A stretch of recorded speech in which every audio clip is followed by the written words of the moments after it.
नमस्कार दोस्तों, स्वागत है आपका आरतीश लॉजिकल वर्ल्ड में, जहां हम कानून को आसान भाषा में समझते हैं। आज हम बात करेंगे एक बहुत ही ज़रूरी टॉपिक पर जो यूपीएससी, जुडिशरी और लॉ स्टूडेंट के लिए बहुत ही महत्वपूर्ण है। बेसिक स्ट्रक्चर डॉक्ट्राइन यानी मूल संरचना सिद्धांत। बेसिक स्ट्रक्चर डॉक्ट्राइन का मतलब है कि संसद पार्लियामेंट संविधान में संशोधन अमेंडमेंट तो कर सकती है, लेकिन संविधान की कुछ मूल विशेषताओं को नष्ट नहीं कर सकती है। संविधान का अनुच्छेद 368 संसद को संविधान में संशोधन करने की शक्ति देता है, लेकिन सवाल ये है, क्या संसद संविधान में कुछ भी बदल सकती है? उत्तर है नहीं। संसद की शक्तियां सीमित हैं और कुछ ऐसे तत्व हैं जिन्हें संविधान की आत्मा, सोल ऑफ द कॉन्स्टिट्यूशन कहा जाता है। इन्हीं को बेसिक स्ट्रक्चर कहा जाता है। बेसिक स्ट्रक्चर में क्या क्या शामिल है, चलिए देखते हैं।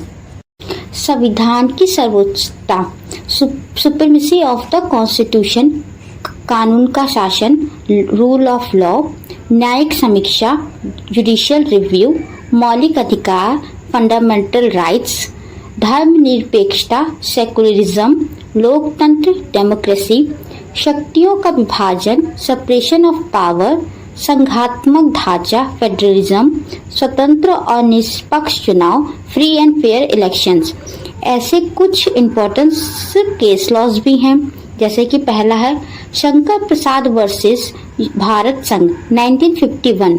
इस केस में कोर्ट ने कहा संसद मौलिक अधिकारों में संशोधन कर सकती है, यानी आर्टिकल 368 के तहत पूरी ताकत संसद को दी गई है। दूसरा है सज्जन सिंह वर्सेस राजस्थान राज्य 1965। कोर्ट ने फिर यही बात दोहराई कि फंडामेंटल राइट्स में संशोधन संभव है, लेकिन न्यायमूर्ति मुदहोलकर ने एक महत्वपूर्ण सवाल उठाया कि क्या संविधान की मूल संरचना को भी बदला जा सकता है। यहीं से बेसिक स्ट्रक्चर डॉक्ट्राइन का बीज बोया गया। तीसरा केस है गोरखनाथ वर्सेस पंजाब राज्य 1967। सुप्रीम कोर्ट ने कहा संसद मौलिक अधिकारों में संशोधन नहीं कर सकती है। इस फैसले के बाद संसद ने संविधान में कई संशोधन किए, जैसे कि 24, 25 और 19वां संशोधन। चौथा केस है केशव नंद भारती वर्सेस केरल राज्य 1973। जुलाई 17 सबसे ऐतिहासिक मामला, 13 जजों की बेंच का फैसला आया। 7-6 के अनुपात से कोर्ट ने कहा संसद संविधान में संशोधन तो कर सकती है, लेकिन उसकी मूल संरचना को नहीं मिटा सकती। यहीं से बेसिक स्ट्रक्चर डॉक्ट्राइन की शुरुआत हुई। कुछ न्यायाधीश SM सिकरी ने कहा संविधान की आत्मा को नष्ट नहीं किया जा सकता। 5वां केस है इंदिरा नेहरू गांधी वर्सेस राज्य नारायण 1975। इसमें इलेक्शन का विवाद था। कोर्ट ने कहा स्वतंत्र और निष्पक्ष चुनाव भी बेसिक स्ट्रक्चर का हिस्सा है। संसद इन पर कानून बनाकर इससे खिलवाड़ नहीं कर सकती है। छठा है मिनर्वा मिल्स वर्सेस भारत संघ 1980। कोर्ट ने कहा संविधान में संशोधन करने की सदन की शक्ति सीमित है और यही सीमा भी बेसिक स्ट्रक्चर का हिस्सा है। मौलिक अधिकार और नीति निर्देशक सिद्धांतों DPSP में संतुलन जरूरी है। 7वां है वामन राव वर्सेस भारत संघ 1981। इस केस में कहा गया केशव के बाद संशोधनों पर बेसिक स्ट्रक्चर डॉक्ट्राइन लागू होगा।